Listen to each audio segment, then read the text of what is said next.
You're listening to an event from the U.S. Institute of Peace, part of the USIP podcast network. For more information about our work around the world, visit usip.org and check us out on social media.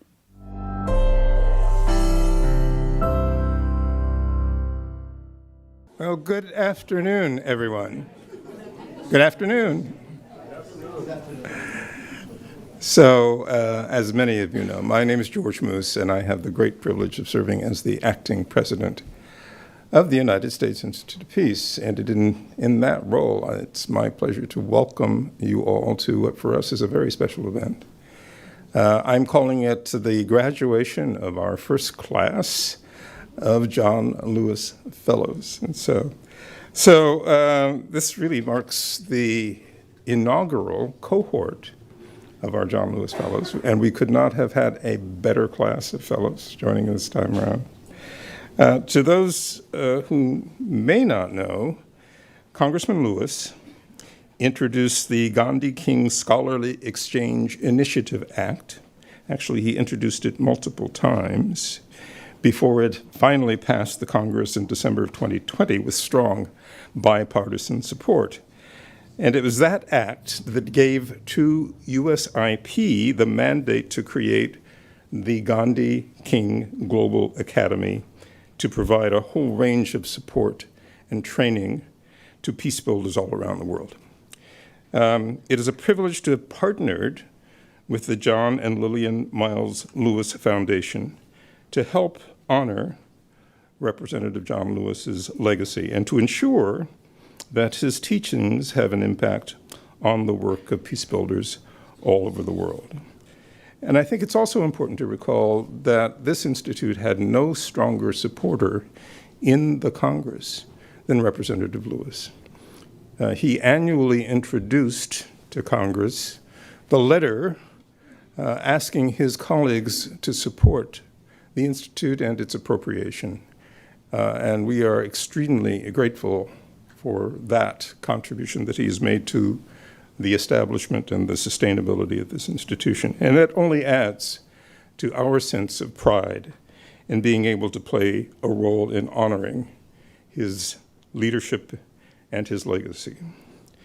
This event this afternoon is a true testament towards that effort, whereby the fellows will share with us their experiences over the last month and a half or so, and reflect on how the legacy of Congressman Lewis may shape their own work when they return to their communities. During their time here at USIP, the fellows have engaged in a variety of training workshops and special events that have exposed them to our peacebuilding network and prepared them, we hope, with some useful knowledge, experience, tools, skills, with which we are confident they will be able to apply when they return to their homes. The fellows also recently returned from a moving trip to Georgia and Alabama, where they explored the important sites in the U.S. Civil Rights Movement and the roots of nonviolent action. A highlight of their trip was the opportunity to learn about Congressman Lewis's local as well as international impact. And we are indeed eager to hear from the fellows today about their experiences and the knowledge they acquired during their fellowship, and how the legacy of Congressman Lewis has influenced their thoughts and how it might shape their approach to peacebuilding when they return to their own communities. But first, I wanted to extend a special welcome to the leadership of the John and Lillian Miles Lewis Foundation. We are delighted and honored to have with us today Ms. Detria Austin Everson, the Foundation's Chief Executive Officer. For more than 20 years, Ms. Austin Everson has had a remarkable career in nonprofit leadership in roles involving community service, healthcare, and affordable housing. She served for 8 years as the founding executive director of the Martin Luther King Senior Community Resource Collaborative. And her wealth of experience, together with her passion for service, continued to strengthen the John Lewis Foundation. Also with us today, or will be arriving shortly, is Mr. Michael Collins, the board chair of the John and Lillian Miles Lewis Foundation. And Mr. Collins knew Congressman John Lewis probably better than anyone in the room, having served as his chief of staff and floor assistant for almost 20 years. And following the passing of Congressman Lewis, Mr. Collins was tapped to serve as the special assistant to President Biden and director of public engagement and intergovernmental affairs for Vice President Kamala Harris.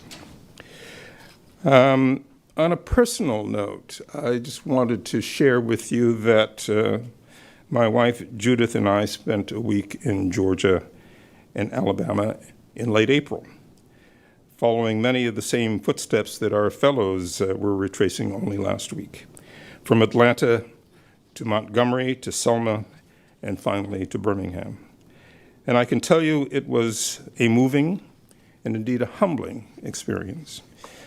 In the 1960s, I was an undergraduate student on the campus of Grinnell College in Iowa, a campus known for its social and political activism and engagement. And I was also an American Studies major. And indeed, one of the first papers I wrote in my American history class was about Plessy versus Ferguson. And so I thought I knew something of the history of that period and of the civil rights movement. But what I learned during our week-long journey from Atlanta to Montgomery to Selma to Birmingham was how little I truly understood and appreciated about that history.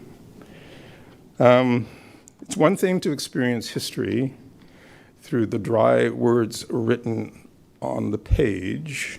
It's quite another to be in the presence of those who actually live that history. It's one thing to get a sense of the breadth of the civil rights movement. It's another to understand how much courage it took for leaders and activists like John Lewis to stand up and march forward in the face of the terror and the brutality that was being directed at them.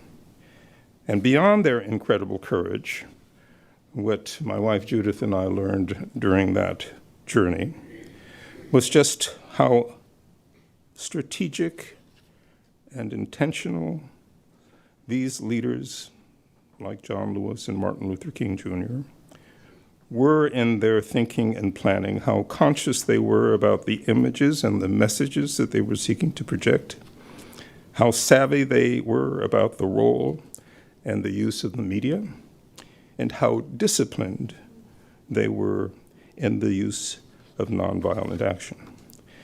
Their goal was not merely to protest or to gain attention. The goal was to advance the cause of political and social justice in very tangible and meaningful ways, such as the passage of the 1965 Voting Rights Act. There is much in that history and that experience from which we all can learn,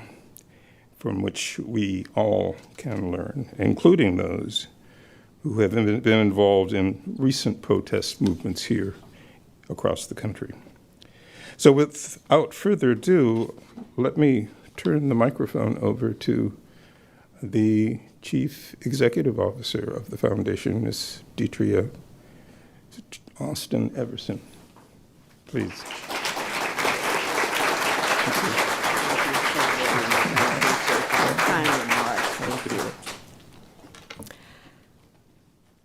Good afternoon. Ambassador Moose, thank you so much for your reflections and your gracious support for all of the work that is being done here. I came into the position of President and CEO of the John and Lillian Miles Lewis Foundation in November of 2023, and it is a distinct privilege of mine to operate in this role. Thank you all for being here today.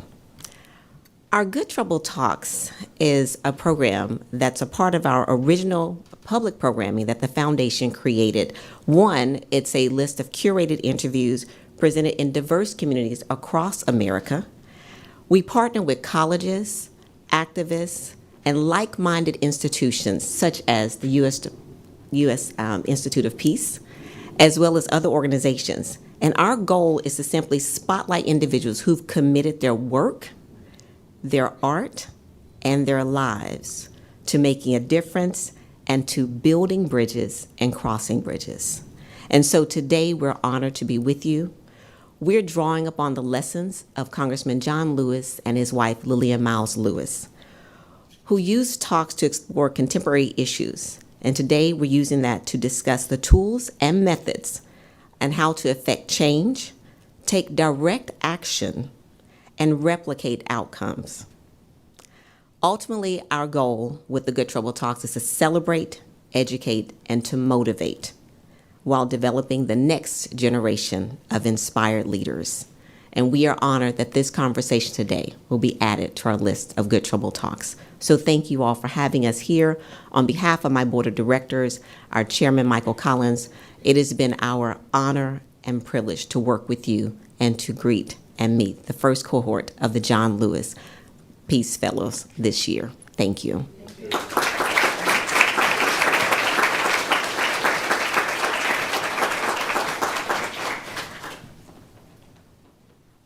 Good afternoon. Spoiler alert, I am not one of the fellows, but I am really honored to be here. My name is Imani Cheers, and I currently serve as an associate professor of digital storytelling just up the street at George Washington University. It is truly, truly an honor to be able to be here today to not only introduce the fellows, but to moderate a conversation where hopefully we can all not only take away from their incredible, incredible lives, but also find ways in which we can connect. Because if the point really is, how can we not only build those bridges, but have the bravery to cross them? So first, I'd like to introduce Mr. James Komengi. He is currently, and I'm not going to read their bios, so don't put all that pressure on me, because they are extensive. So when I call your name, just please come up and have a seat. But Mr. James Komengi from Papua New Guinea. We can clap. Yeah. This is a celebration, everyone. We got some stuff to talk about, but we're here to celebrate. Miss Aliah Adam from the Philippines. Miss Madeleine Maceno Avignon from Haiti. Miss Farah Bdour from Jordan. Miss Alba Purroy from Venezuela. And definitely, there's no last, there's no least, but Mr. Aloys Mahwa from the Democratic Republic of Congo.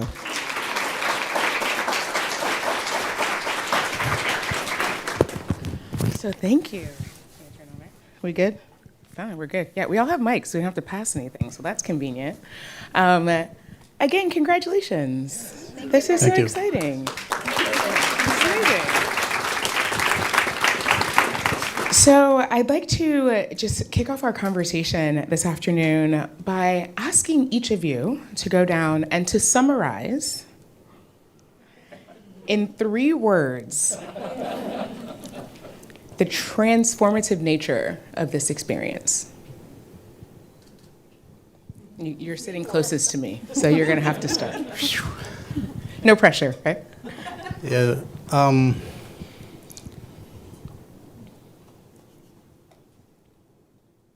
A great learning experience. Okay. Great learning experience. I'll take it. Thank you, sir. Yes, ma'am. It was an 3 words: empowered, inspired, and challenged experience. Okay. I like challenge. That's important. Yes, ma'am. Courage, message, and transformation. Okay. I would say troubling, provoking, but also rich. Ooh, that's good. I think you're good. Okay. Oh, yeah. For me, remarkable, enlightenment, and also challenging. Okay. And sir? For me, it's humility, reconciliation, and globalization. Ooh. And so, just because that's the last word, and so now it's the top of mind, but globalization, that's such a heavy word. It's like gentrification in DC. You're like, am I going to offend somebody? I don't know, but it's accurate, and so I'm not sure. But when you say globalization, can you expand on that for us? Yeah, one thing is that Americans are really lucky because the problems are here in the US, but also the solution is also here. This is the sense of John Lewis. John Lewis was the solution for the problem that exists in America, but he was also American. So everything is here. But the vision of John Lewis was also to include other countries in the movement, to benefit other countries' legacy, and was like thinking the world like the image of a home where rooms, countries represent rooms, and under one roof, we are all one family. Yeah. So that vision is also, that brought us here as countries to also benefit from that legacy. Oh, that was good. I hope someone's taking notes because that was pretty amazing. When I really think about just following up that this notion of part of the problem, but then also owning that we can also be part of the solution. Each of you come from incredibly rich and diverse, and also like here in the US, kind of complicated countries. And so I would just assume that, would each of you call yourselves an activist? In your bios, not everyone lists activists, so I don't like to impose that phrase or that term or the heaviness also of that on you, but I'm curious, would you consider yourselves activists? Yes, couple? Put it this way, who would not consider themselves an activist? Even better. Oh, I see. I know you're jumping in there. I do not definitely consider myself an activist. You don't? Okay. I don't see what I do as. I don't like the framing of activism. I just see myself in other framing, but I've never seen myself. It's only when I came here that people start to call me as an activist. So it's a new identity. I did not embrace it. I did not took it fully, but I'm just learning and unpacking this whole concept. Don't ask me where do I label myself. You know right that's now. coming next. Because I don't know. Okay, we don't know. If I would think you all would consider yourselves community leaders. Yeah. Yes. Is that a more comprehensive term? Well, I think that also activists, you can be silent activist. Sure. And what you do, you don't have to, like for instance, in my context, the community members, they would say that, well, we can take on the street, but who will hear us? So that means that they're going things horizontally, silently, until they have the strength enough to make it to the street or to make themselves be heard. So sometimes, silently you could be doing activism. Well, I like to think that, moving my son, he's 10, he likes to move silent like the G in lasagna. It's like a 4th grade joke that I was like, oh, that's kind of funny. I was like, okay, I'll take that. But you don't always have to be the loudest person in the room. You don't have to be the loudest in the space to have a really great impact, right? Okay. I'm curious, and if you all would like to share, I had the pleasure of sitting in on a bit of your reflective conversation on Friday from your trip. And I'd just love to know in this space, has anyone actually taken that civil rights tour or been to any of the spaces from Atlanta to Selma, Montgomery, et cetera? Just a quick show of hands, anyone? So when we mention that, there's a couple people, right? Amazing. And so you all had this incredible, dare I say, culminating trip of this experience. And I got to listen to some of your reflections, and I would love for, although if you want to read the whole thing, we'll listen. If you want to share a little bit about what were some of the really highlights in the moments that when you experienced on on that tour that you took about 2 weeks ago? I would like to jump. Yeah. Yes, I would like to jump first. Short. I want to go back to Mr. Ambassador works when he was saying that something is when you learned about papers, about studies, about formal studies in the university or in the college, and something different is when you got to the place and you feel the place, and you also keep in touch with the people who lived their experience. It's really completely different. So I can resume my experience with these words. I perfectly resonate with this, because for me was really remarkable to confirm the John Lewis profile from different point of view, with different people we will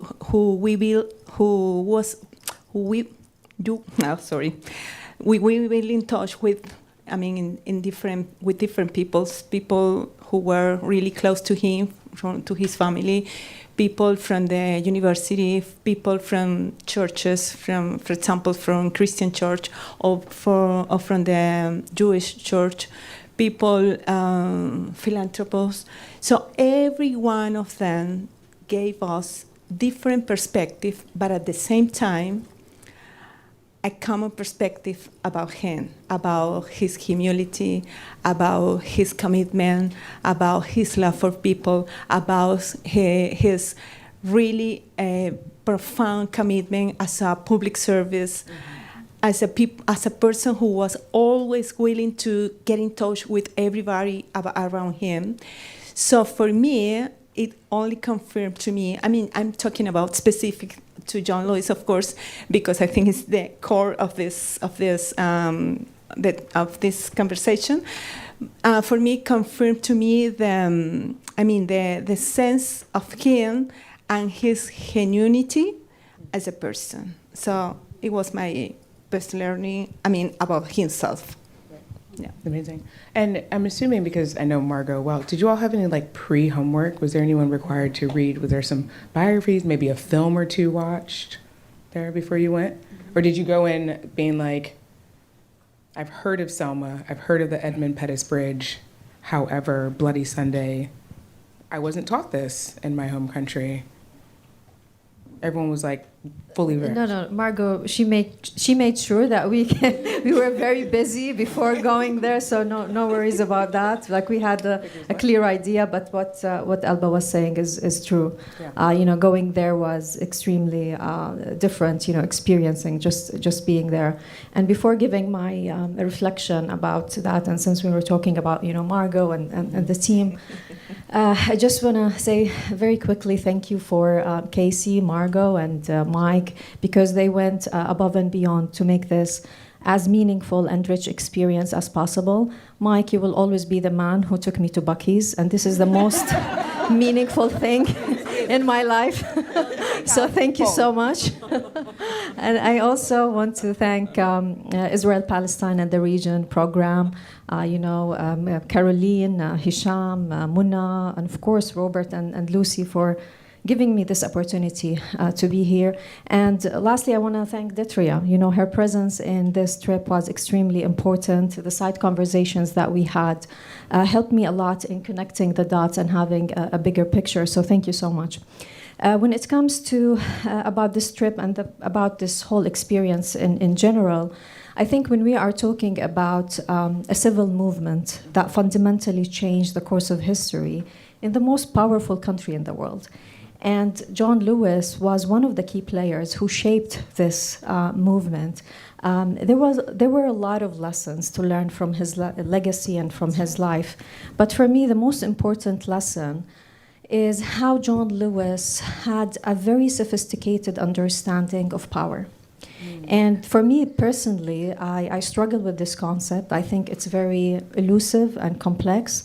But then I see, and I learned how John Lewis, he grasped this concept very well. He knew his role as an individual or as part of a collective, how to deal with power, how sometimes when and how the right time to construct and deconstruct these systems and structures.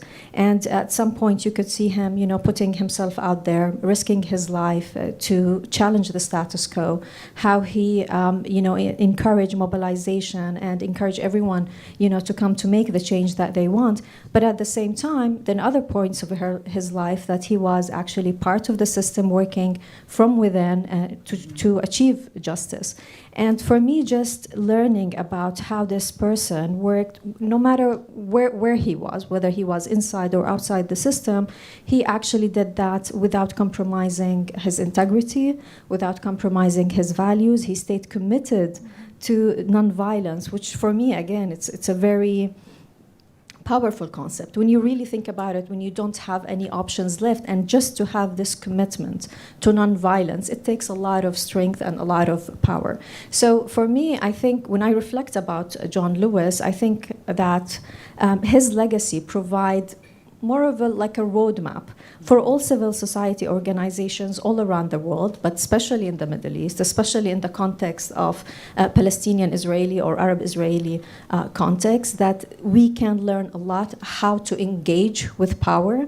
Because I say engage because not necessarily defy or challenge, or just to engage with power, how to stay committed to nonviolence and how to stay, no matter where we are, just to keep true to our values and what we believe in. It's amazing. Thank you. Your colleagues, would you like to jump in? Thank you. I would normally take on a trip with an open mind to try to learn new things. Coming here to the John Lewis Fellowship and taking on the big trip, I try to compare the situations back home that I work in and the situations that John Lewis had to go through. And I saw a lot of similarities.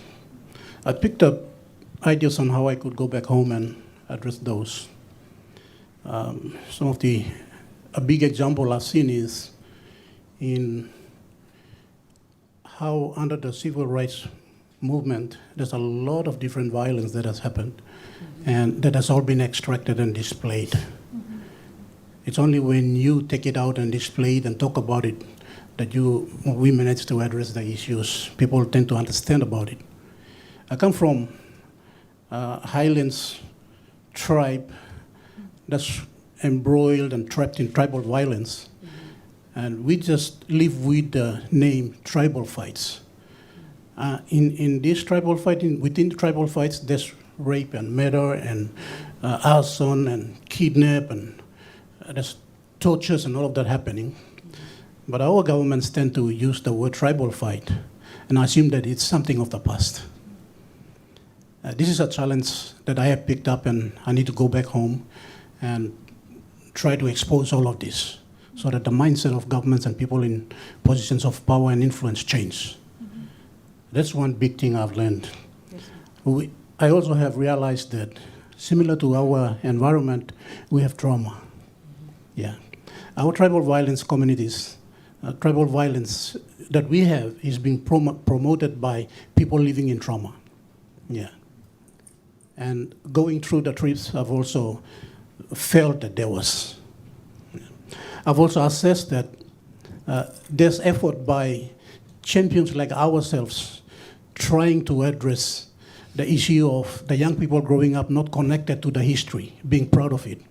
So I heard a story of a lady, a teacher, who is taking children from schools to the museums and letting them to connect with the history, and so that they could grow up guided by the history. And I think that's also an effort that we've done, tried back in my province.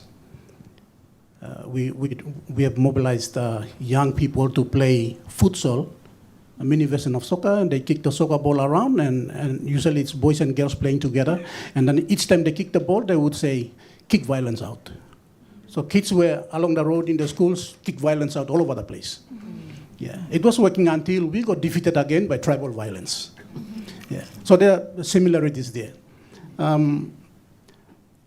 I was overwhelmed really by going into the museum and seeing all of that displayed, the violence that has happened to people. And I reflect on our people back in the province where there's violence happening. Yeah, and it's gangs with arms terrorizing families, and we're continuously displaced. And it's similarities. I also was happy to hear during our visit to the Jimmy Carter Center, and hearing from the video we watched, towards the end, I heard, if there's a situation, if there's an issue, and if nobody's doing it, I'll do it. And that was just me. It's patience that gives me, sometimes I say it's madness that drives me, but it's really patient. Patient. Even when we don't get the support, even when there are roadblocks and challenges and even threats on our own lives, we still keep on pushing. Going on the trip and reading the first page of Crossing the Bridge, I read of John Lewis, a man who appreciated his life, who has done so much. He's also aware that life ends. And he has called for a younger generation to continue the fight. So he has called and then guided of the issues that would come. But he has also commissioned for them to go ahead and be a good troublemaker, keep the fight going. Going out of here, I feel I am commissioned to go back and continue. If nobody does it, I'll keep on doing it. Thank you. Thank you. I'd love to hear from your other colleagues, but I think I just want to, you said something that really resonated with me, is your patience. And I feel like in the fight against injustice, in particular using nonviolent resistance, patience is critical. Mm-hmm. Patience is critical to peace building. Mm-hmm. War and conflict is easier, but to have patience to listen to the person who might be of different tribe or ethnicity or religion or gender is what we all could use a little more patience. So thank you, sir. I know we have a couple more that would like to share. Aside from those learnings, which I can also resonate, I'd also want to share that the trip that we had, the American civil rights movement really echoed in my people in the Bangsamoro region in the Philippines with the ongoing struggle of self-determination, and with John Lewis quoted when he said, "Never ever be afraid to make a noise and challenge the status quo and do trouble, necessary trouble, but good trouble." And as I said, it's been really, it challenges me to actually share and re-echo these learnings when I return back in the Philippines, because the ongoing struggles that we are experiencing in the region, in my region, is quite similar with what we've witnessed with this tour and what John Lewis have seen through all his movements. And the learning from that is very important for me is that we have not yet reached those extreme level that we've seen, that John Lewis have experienced those time when they were experiencing segregation and lynching as well. And my country have not reached that far, which I think is very important for us to realize that we can still drive and guide our people in the country to actually take part in those issues that we are experiencing right now and be part of the solution that we all want to thrive, the country that we want to see. And so really blessed and thankful for the opportunity that the USIP and the John and Lillian Miles Lewis Foundation have extended to us in order for us to have these learnings. It may sound simple sometimes, but then how we've been moved and we've been challenged, and going back, applying these learnings that we've got is something we can be proud of, and hopefully we can share it to the Institute and also to the foundation. Thank you. Thank you. Thank you. Madame, Monsieur. Yeah, we have a lot to say because. But what I can say, John Lewis was such a person, very complex, very complex. Up to now, I'm trying to learn how to understand him better. I discovered, so when we talk to the people on the ground, everyone coming back to the notion of values, such as humility. He said he was a very humble person. And you can feel that when he's talking about, he's not shy talking about his background. So he can give value to his background in a sense. It's not just coming from Troy, from somewhere, that gives you value, a certain value. So you can still make a change wherever you come from.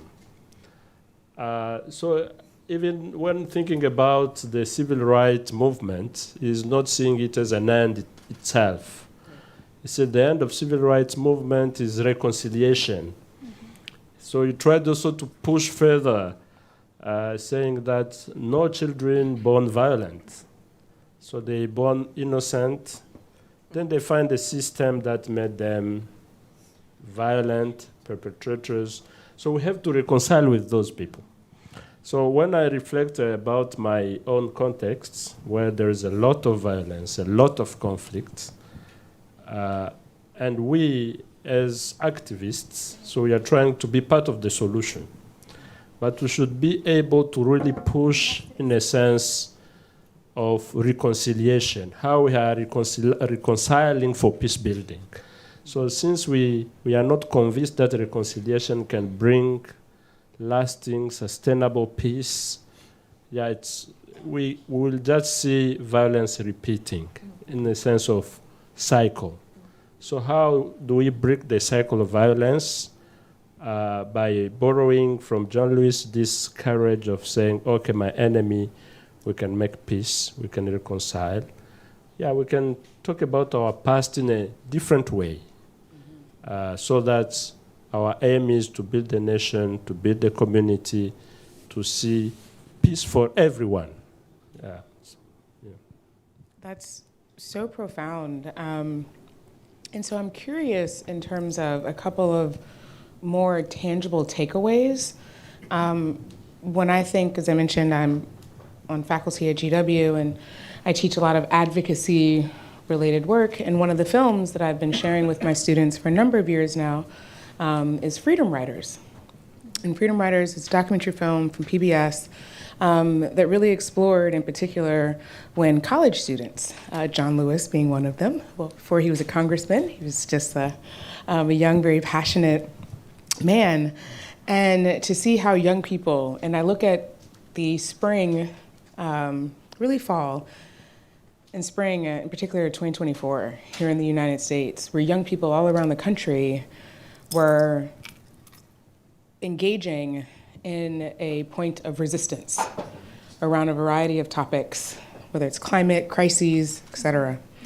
And I wonder for you all, wisdom in not only your own lived experiences and from your countries and the contexts in which there's conflict, but how do we speak to young people who might have grown up, all they know is conflict, all they know is crises.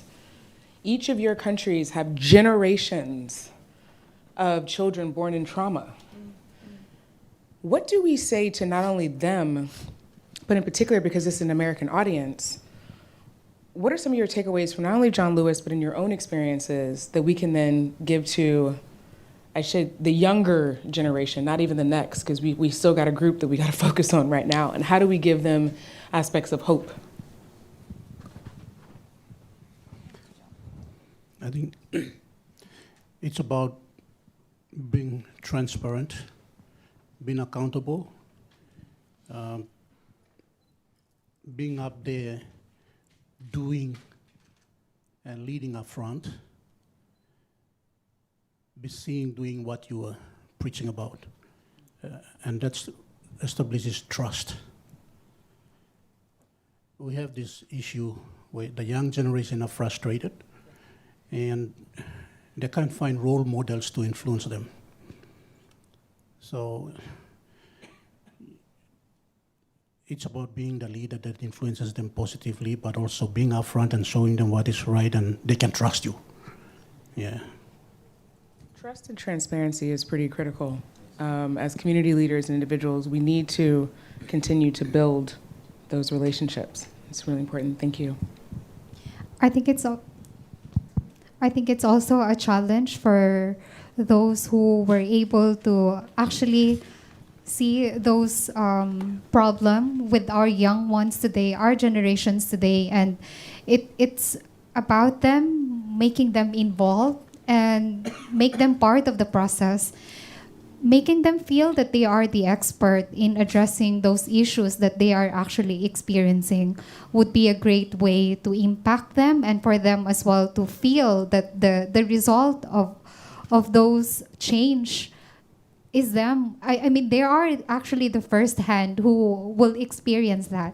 And so I think that's one thing that we can do. Thank you. Empowering through engagement, right? Getting people involved. Okay, I love that.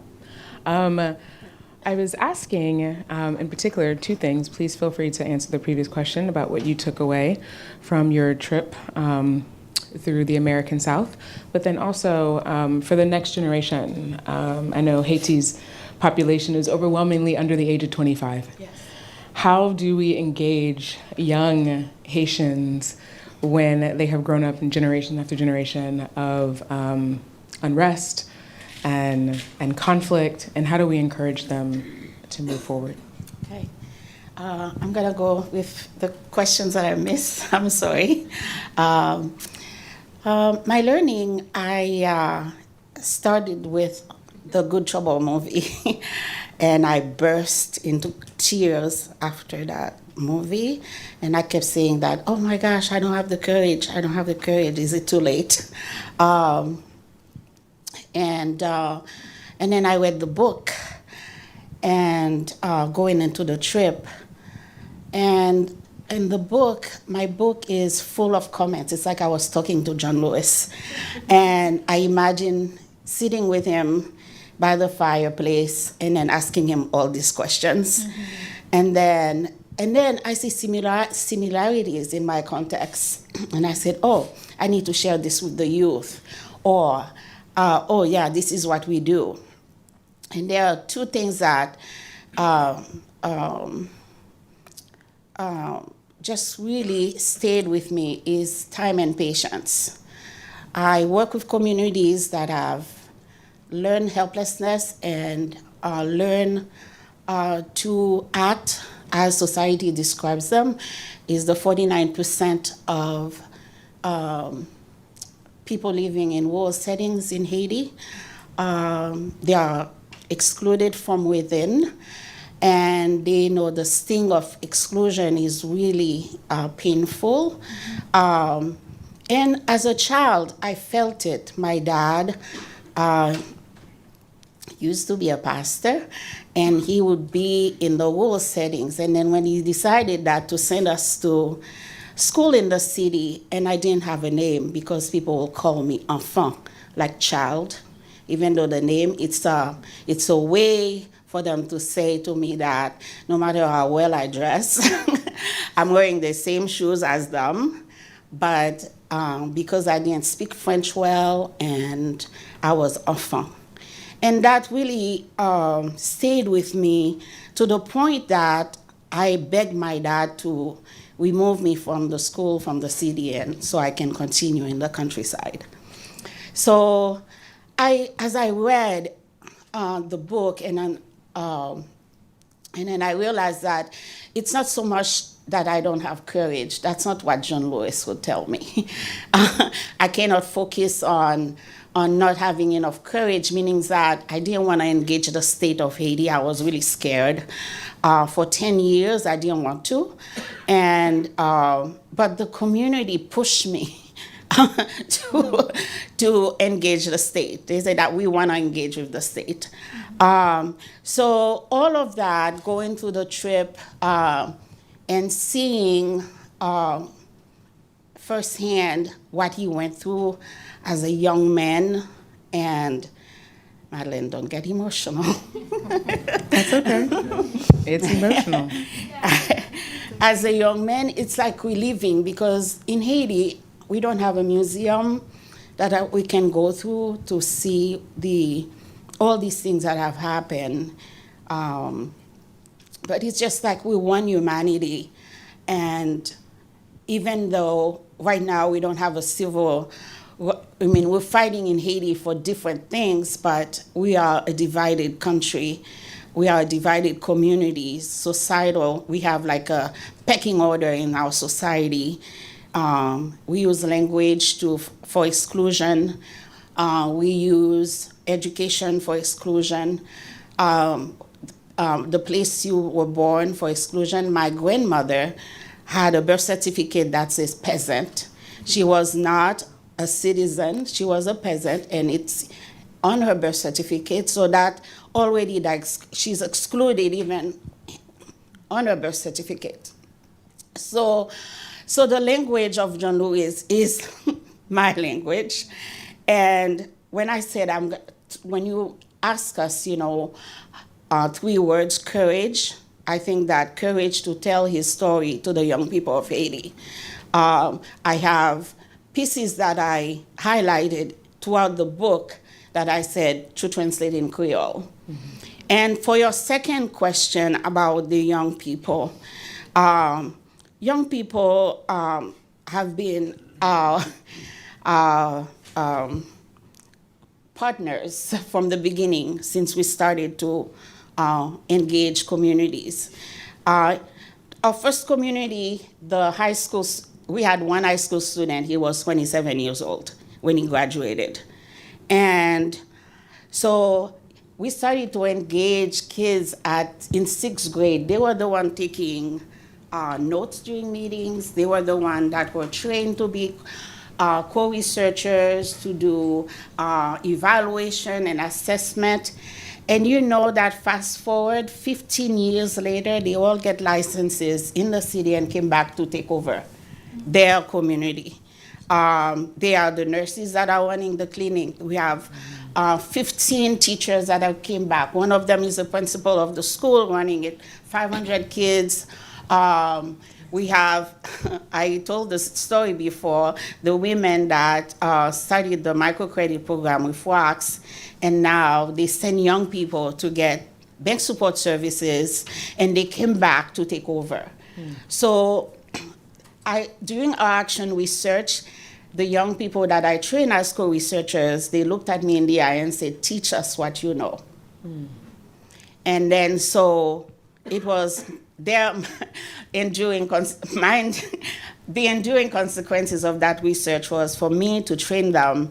And so far we trained 17 of them. They are called Community Engagement Catalysts, and they're the ones that are doing work way better than I can possibly do. And then they're going places that I can't even reach right now. So passing on the baton, passing on the message, this is what I should have the courage to continue to do.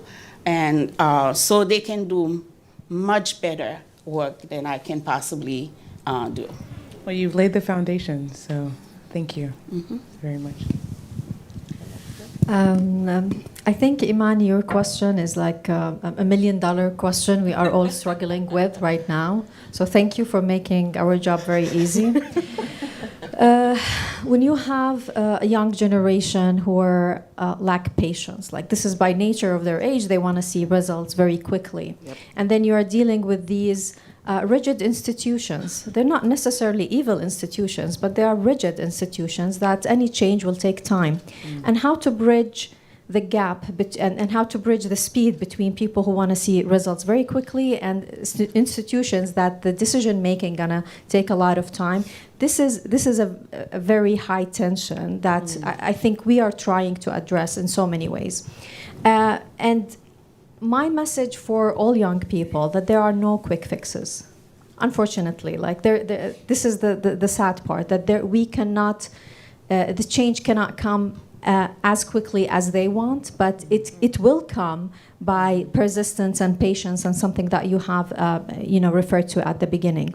But I think the most important thing of how to make change is to have a dialogue. And the dialogue, a lot of people think of dialogue and dismiss it as a very easy, act. But it's not an easy act. It is actually a very important act of resistance. It takes a lot of things. But the most important thing about dialogue is the moral empathy. So when people talking to each other, they have to see the human in the other. So when we're talking about these institutions are made of people. Yeah. People who have families, and they have friends, and they care about their families, and there is a certain we can communicate and connect with them on that human level. Yep. There is no way that you and I and different cultures, different backgrounds, that we cannot connect with each other on this level. So my message for the young people is there are no quick fixes. We have to harness this moral empathy. It's a skill. It's not gonna you wake up in the morning and you're gonna do it. You have to practice it, and sometimes you're gonna do a good job. Sometimes you will not gonna do a good job. Yeah. So it's more of like interaction and having dialogue and having belief that we are all working for the same purpose. But sometimes we're having different methods of expressing the way that we want to achieve, which is fighting against injustice and all of that. Yeah. Patience, definitely. Patience. Okay, so for those who are taking notes, that's one of our key points here. Patience and peace building, building legacies, maintaining connections. Okay, this is good stuff. There's going to be a pop quiz at the end. Just spoiler alert, I am an academic. But yes, please. Thank you. So I would like to start with a phrase from John Lewis that he said about, talking about young people, speak up and speak out, because I think it's something that keep going us to our purposes. But also, I will add something to this, and it's manners matters. So, with this, I will say that comes to me the connections between nonviolent action and peace building, because I think to be an activist commitment with the nonviolent action and peace building start with ourselves. Start from our inner, soul, I would say. Could be romantic, but it's not romantic. I think it's really hard to be commitment with ourselves first and then with the others. So I'm amazed to see how young people today can discover themselves as an activist, and most of them can be convinced for different causes to go forward, to struggle with these causes. I'm really amazed that it's happening right now all over the world. I could say about your question in the beginning, I discovered myself as an activist, just a few years ago. No, not since I was 20 years. So I can see now very young people saying or discovering themselves as an activist. And for me, it's really amazing to see that. But also, I will add that part about what is really to be an activist with nonviolence, which is really not only actions, it's also part of the life. It's a lifestyle for me, because it starts with ourselves. So for me, manners matters. in this case. Manners do matter. My mother would agree with that wholeheartedly.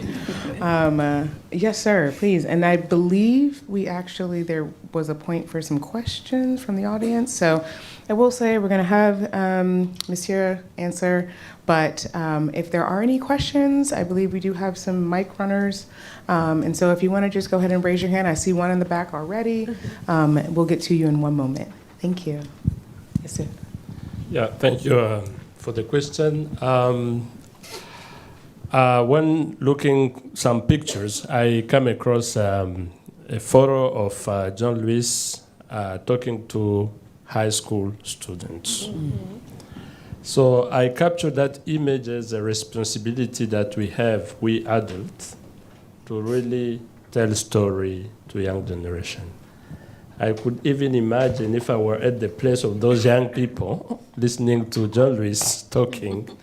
This is a strong chance I have in the life to really receiving direct message from Congressman John Lewis.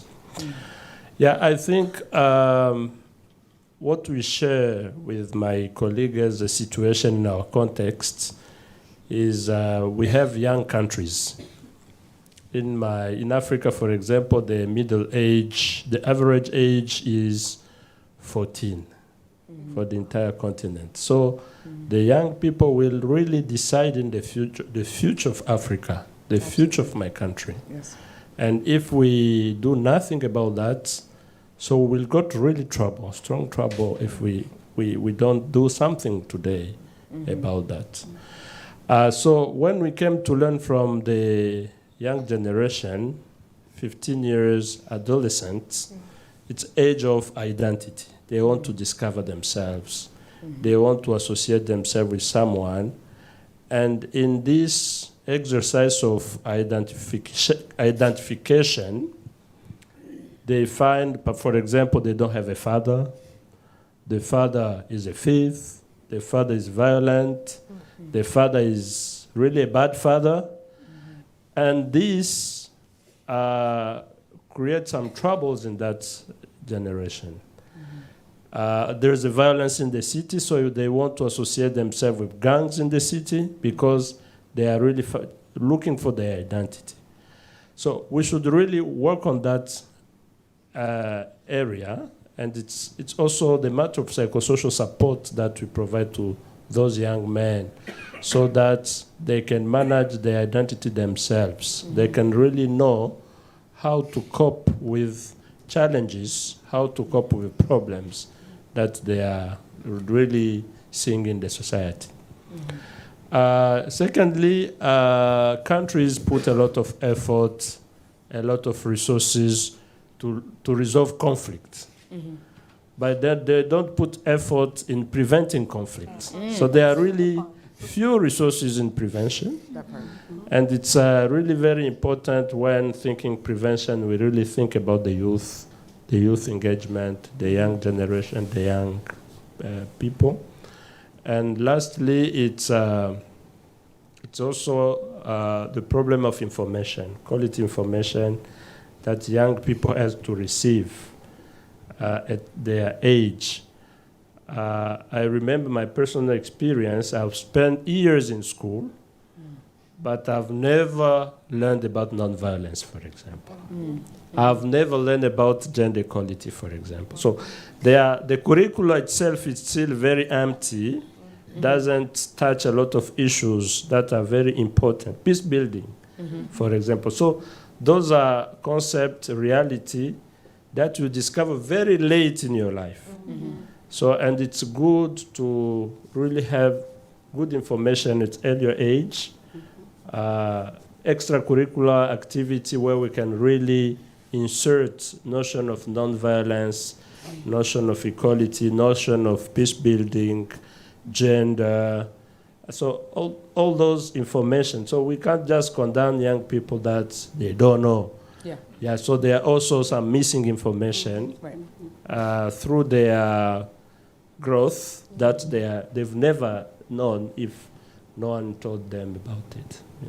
Yeah, that's a really poignant point, actually, and thank you. And we could obviously continue this conversation for another 2 hours and not even remotely get to everything. But I did want to turn it over for the sake of time to, I thought I saw a question. Yes, sir, if you'd just like to stand up and introduce yourself. Thank you. Yeah, my name is Gabriel Rojas. I work for the USIP office in Colombia. Just passing by these 3 days, and I was lucky enough to be in this conversation. So I just heard that you were talking about trauma, doing this trip, trauma in the United States. You were talking about how this society has learned from the civil rights movement, but still has the consequence of all those traumas in the late 60s still alive. Maybe a lot of polarization that we're seeing right now in the United States is related to that. So my question to you is the opposite to what I'm telling you, that what you're taking back home. Now, what are you bringing to the United States? What would you recommend to the United States? Ooh. Do they need a transitional justice mechanism to deal with the racial segregation? Do they need a peace-building approach to what has happened in the last 40 years related to racial segregation? And from what you learn from John Lewis, also from what you bring from your countries, what would you say they should do in this particular moment in which they're deciding the fate of their republic right now? So it's an open question for whoever wants to answer. Glad that one wasn't from me. Okay. All right. That was good. That was a good question. It's a very important question. I think what I noticed about the United States, that there is a lot of concentration on the individual, which is very important, and I get it. But then there is this dismissal for the collective, or being part of a tribe or part of a group, which really means that you have to put your a lot of priorities just to take take a step down in order for the benefit of the collective, and I missed that here. And I think maybe in our parts of the world there is a lot of emphasis on the family, on the tribe, on the group, and the affiliation that we come from, and we as an individual we take a step back, and maybe, I don't know, but maybe this is one thing that could be shared with the society here. That's powerful. Okay. Go ahead. Whoever else. Yeah. This is my understanding. Many of the issues could be handled by people in the communities. But we tend to put in the label that these are bigger issues and big organizations, big institutions, big knowledge is needed to address them. And that's just my attitude. When I see an issue, I find ways around how to handle them. And that's what government and the systems need to look into. I continue to say, for every issue, in our communities, there's a local solution. Where you find the issue, the solutions are there nearby. It's when we think it's too complicated, it needs medical practitioners, it needs so much money to do it, and we give it time to continue to live and cause problems, keep people in isolation and suffer more. The way I do back there, where I see opportunities to mobilize people and get hands-on, I do it. Issue I find, I don't have the resources. I don't have the support. But we use whatever's around us to deal with people who are traumatized, people who are living in and being punished, who are suffering from social reaction-related violence, people who are victims of tribal violence. We have a government that doesn't connect with us. We don't have good governance, so basically the government system doesn't deliver. Yeah, even in perfect governments, there are flaws. Yeah, so I think it's about trusting people with skills and resources around us in addressing some of these issues. Yeah. Thank you. Anyone else? Yeah, from my country, when we see America, we see it as a very rich country, powerful country. Yeah, and this gives some credit to America as a country. So America should continue to build its credibility based on values. I think those are messages that we receive when we are in our countries. From our trip, we analyzed as a team the civil rights movement and the achievements, and we are very happy that most of the achievement was done at society level, at political level, really strong laws, strong acts that the civil rights movement succeeded. But we found that families, individuals in African American communities are still very fragile. So our recommendation is how to work on a collective and individual trauma from the history so that we can have strong African American families and individuals, men and women, very strong, proud to be American. They don't fear the police. They know how the laws works in the US. They can follow the laws. We really with proud, with a kind of proud. So that's our recommendation. So my recommendation, based on our observation, what we saw. Thank you. Well, for me, I had a chance to live in the U.S. and also, work in Haiti, live in Haiti. And I moved to a very poor neighborhood in St. Paul, Minnesota. The late Paul Farmer came to spend a weekend at our place. He was like, I've never seen an immigrant that will move into a very poor neighborhood by choice. But I think that I got to live with the poor and in the US and in Haiti. And I think that when the gentleman that asked the question about reparation and trauma, and I think all of it will have its place because I think they all are important. But also, what I see, just like James brought the issue of the collective, and communities work together to lift each other up. And in our little neighborhood, that's what we did. We created a space for young people to come together. We talked about everything that's going on in the community. And what I found is just like when as a group, we're suffering the same thing, and then we come together as a collective, and each one teach one, and then give unpassable worth, because on my side, there were drug dealing, and on the streets, there was prostitution going on. And then you have kids running. So how do we change this space and this community? When I graduated from the University of Minnesota, I brought a bunch of kids with me. And they said they've never set foot. They said, wow, you graduate here? I said, yes, you're an A student. You can go here. And I think that when the collective gets together, and I think it's very important in part of creating that space in each community to share our grievances, to heal together.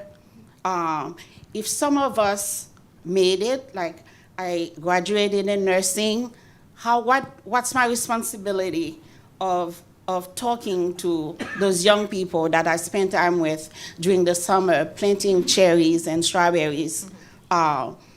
Yes, they belong to that university, and yet they can go to that university. It is your country. And if I, as an immigrant, I can attend, yes, you can attend. It's your state.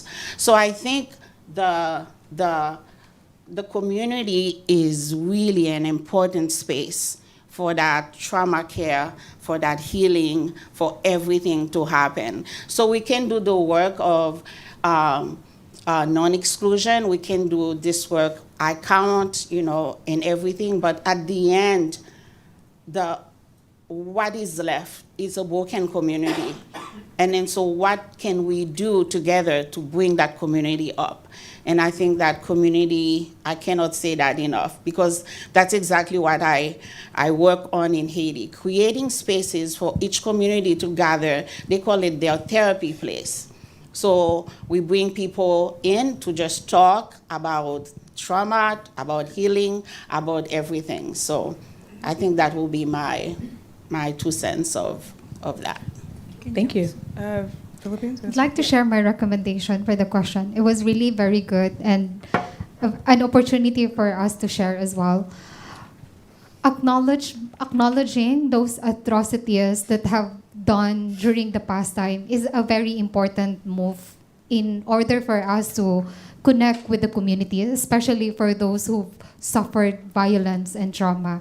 And connecting with them by having that understanding with what they've experienced from the past is a very important way of connecting and making them feel that the government cares for them and that the government would want to build good relationship with them. Our country in the Philippines have experienced this type of issues, and we've been colonized by the Americans. Different atrocities have done, but they are reaching out and trying to address those atrocities that have done in the past. And I think it has been a great movement from the America to heal and help lend their hand in making the Bangsamoro people, the Filipinos, to understand how they care and how they want to build and cure those relationships that we've got, because we've had good relationships, we've had good history. And making them, the community, making them again feel that they are the experts, and understanding from the government side, those messages, positive messaging, reaching to these communities, making them really understand the programs that they are working to address those issues and to address those challenges is very important, as they will be the one who would lay over their hand. And I think as we've understand the communities that we've been working on, those those communities that have experienced violence and trauma, they don't actually want to dwell in those past memories. They also want to move on. And they've been really waiting as well for an acknowledgement, and from someone, those who've done wrongs to them, reach out and apologize, because they are willing and they want to take part in seeing the peace that they want to see, and they really want to mend relationship. And I think that's one thing that I can share based on the experience that we've had. Thank you. Thank you. Just short answer to your question, Gabriel. Thanks for that. I will say that my answer will be the same to any country in the world, not only to US, because I think this is something regarding to human being. I mean, in terms of we need to go back to the simple things in life, in terms of try to heal our souls, our relationships between us. So I will say that we need to be more mindful what we are doing right now as a world, as a society all over the world. We need to go to simple things in terms to be perhaps worried about complexities, which of course are happening, but at the same time we are perhaps losing our time in many things around, instead of being, in simple but necessary things in the world that as a human we are losing. So in that, for me, something that is really not simple is the core, is put in the center the human being. And it means you recognize the other, you listen the other, you treat with respectful the other. So that's my suggestion, not to this society, to every society in the world. This is something necessary to take into account as a peace builders. Yeah. Again, we could continue this conversation for hours, but in particular, we're going to continue this conversation at our reception. So I want to thank all of you all. I hope you learned and took away some really key points around not only connection, this conversation was really powerful, crisis, but the patience and peace building. We do have one more, just a couple remarks. And we have our colleague who will come up, and then we will wrap this conversation up. Thank you all.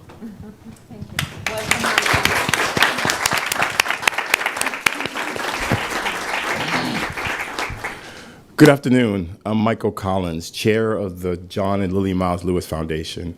I'm honored to be here at the end. I was honored to be here at the beginning of your journey. It's been wonderful to stand in the back and listen to your insights on John Lewis, Congressman John Lewis, as I always say. And, you know, many things come across my mind. But first, let me thank the Institute of Peace for shepherding this amazing, amazing experience for all of you. And for us at the foundation. And I want to thank Detria Everson for making sure that the foundation and John and Lillian Miles Lewis's name and spirit is infiltrated here in this experience. So thank you, Detria, for ensuring that. And thank you, Institute of Peace. So many thoughts. I had the opportunity to meet the congressman when I was a freshman in college. And I had the wonderful opportunity to re-engage with him when I was finishing my graduate studies in Boston. And he and Senator Kennedy were hosting a book signing of his first book, Walking with the Wind. And so a memoir of the movement. And then a few years later, had an opportunity to go and join him in his congressional office and work for him as his floor assistant and chief of staff for 21 years. And I say all that because I have had the most unbelievable privilege of literally sitting, as the congressman would say, next to him, aside with him. And it is an honor to listen to each and every one of you, to understand that you came here from your respective countries and your own beliefs, your own purposes and goals to come and study about John Lewis. And he would be honored. He would be privileged to feel that you took that time to do this in his name. You're right, the congressman was humble. He was patient. He was kind. The man that we all talk about and kind of sit in a room and try to figure out who he was a very simple man. He was a man who grew up on a farm in Troy, Alabama, with a loving family and a faith, none other, that led him. His faith led him all the way to Congress. And he would say that the civil rights movement in Congress was an extension of his faith. His family, a loving family. So those values, they all came from that single farm in Troy, Alabama. And so as you talk about the complexities of that man, just know they all have a beginning, as we all do. And we can't forget. He would always talk about not forgetting where you came from. And he never forgot where he came from. So as you go back to your countries and take John Lewis's spirit with you, just know that you come from someplace. Don't forget about it. And don't forget about what he came from, because he was really a simple man and he had a simple message of love and peace. And he carried that everywhere he went. He never missed an opportunity to talk about peace and love. He loved everybody. And as you saw in the movies and read in the books, every day he walked around. He walked around living what he believed. he would say, "Good day, my brother. Good day, my sister." And he believed it. It was who he was. He felt it. He carried it. He never shied away from who he was at any time. He would sit in the meetings with the President of the United States. He would sit, we had a little joke going on. He would call himself a saint. And I'd say, Congressman, you're no saint. Because I think Time Magazine called him a saint. He and Mrs. Clinton traveled to Mother Teresa's funeral. But he truly loved people. He loved every human being. He would say he never hated anybody because hate was too heavy a burden to bear. And so again, as you have taken on this mantle, and I'm so honored that I got to know Congressman Lewis, that I knew he would be honored that you took this time to study him, to travel, to learn, to read, to watch, to listen. I wish you Godspeed and do all that you can do to carry on his spirit and all the great work that you do already. So thank you again. Thank you for listening to this event. If you'd like to listen to more events or explore our other podcasts, visit usip.org/podcasts.